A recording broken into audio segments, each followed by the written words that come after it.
The Hypophrygian mode, literally meaning the Low Phrygian, is a musical mode, a diatonic scale in medieval chant theory, the fourth mode of church music.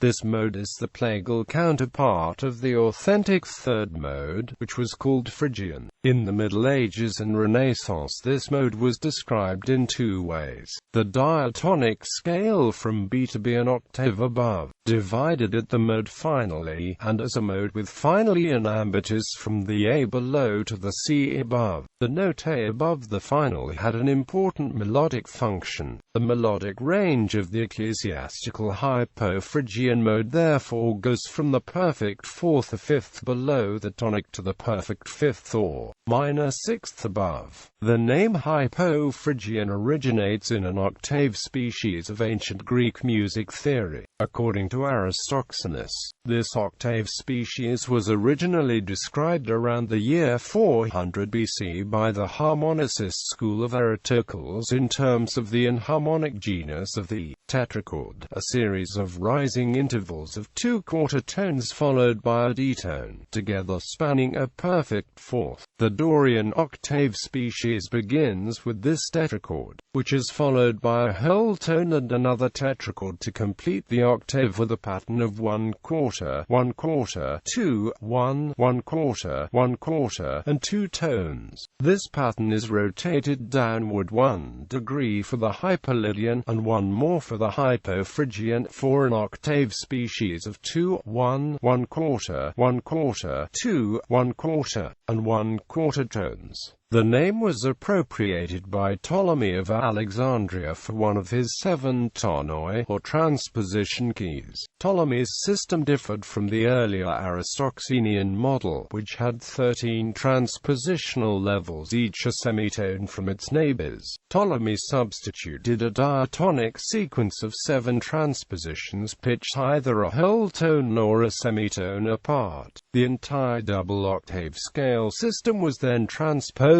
onto each of these relative pitch levels, requiring a different key signature in each case, and therefore a different sequence of whole and half steps in the fixed central octave span. The Hypophrygian transposition was the second lowest of these, a whole tone above the Hypodorian. A whole tone higher was the Hypolydian, followed semitone higher still by the Dorian, then after another whole tone by the Phrygian, and so on. 4 centuries later, the term was taken from Ptolemy in exactly the same sense by Boethius, who described these 7 names as toni, tropi, vel modi, in the 4th book of his De Institution Musica. In the late 9th century, in the Carolingian treatises Alia Musica and in a commentary on it called the Nova Expositio, this set of 7 terms, supplemented by an 8th name, Hypomixolydian, was given a new sense, designating a set of diatonic octave species, described as the tonal embodiments of the 8 modes of Gregorian chant.